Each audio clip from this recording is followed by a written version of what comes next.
Approximately 400 students. Toke School, which is where Tracy teaches out of, is about half of the district. We are on the road system. We have a total of 7 sites. So Toke School is about half of our district, and then the other 6 sites are the other half. Approximately 50%, a little bit more, Native Alaskan. And what are your improvement priorities for next year? I think it was the tech credit was we have a district requirement for a technology credit, and the way that that's been offered to students or fulfilled over the years has been kind of hit and miss.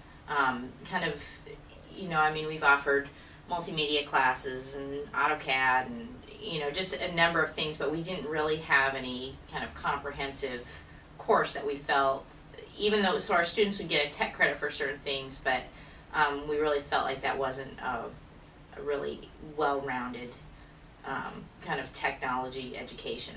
So. And in addition to the actual credit, what we find is that when a teacher wants to use technology in their room, they have to spend a lot of time teaching the technology rather than the curriculum. So what we're aiming to do with this class is give them the technology skills at the middle school level that they're going to be needing to use in their later classes. So that way the teachers, when the kids come in, can spend their time on the curriculum itself rather than the nuts and bolts of the technology the kids are using. A lot of reading over the years about what other schools around the United States are doing.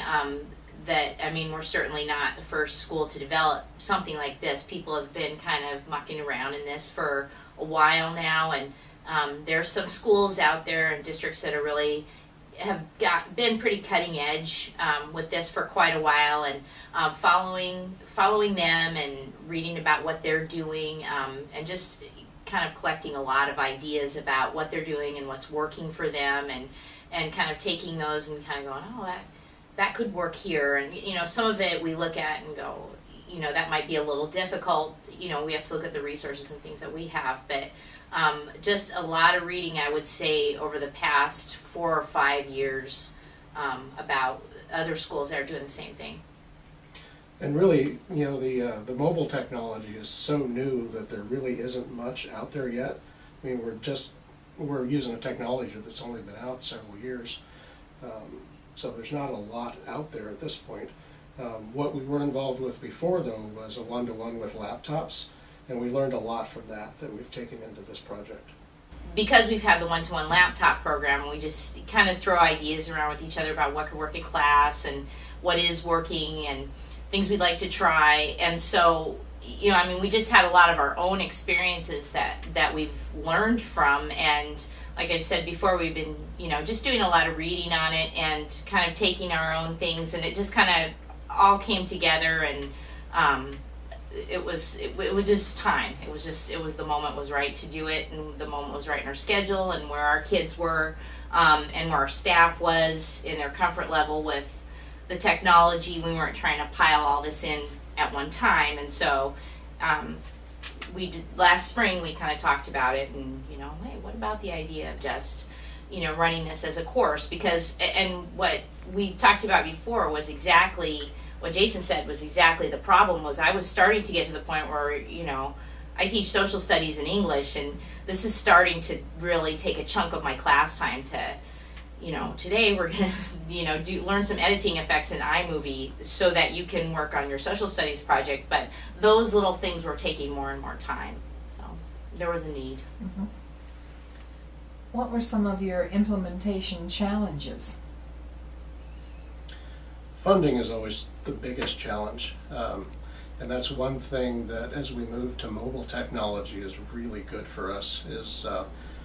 We had a primarily grant-funded laptop one-to-one program, and that is just not something we could afford to do on our own.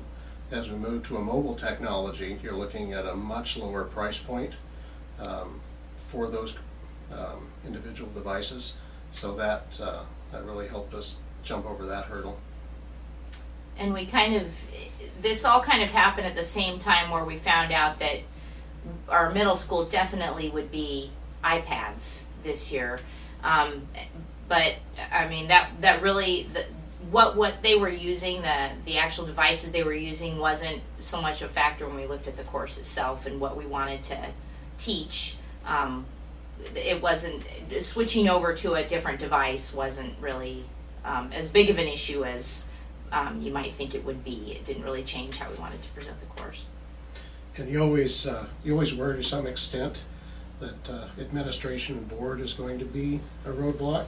But what we found is when we went in, we presented, this is what we want to do, this is where we're going, and this is what we think the outcome is going to be. They were right on board.